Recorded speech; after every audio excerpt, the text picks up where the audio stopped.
aquí nuestra actuación.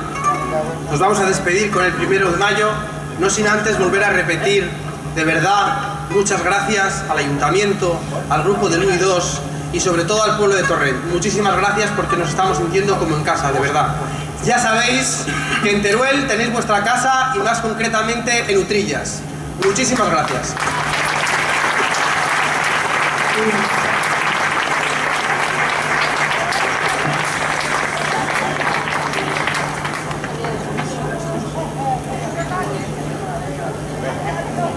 ¡Venga, chulo!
Ese aplauso para la rondalla, que siempre están ahí en segundo plano y sin ellos nada sería posible.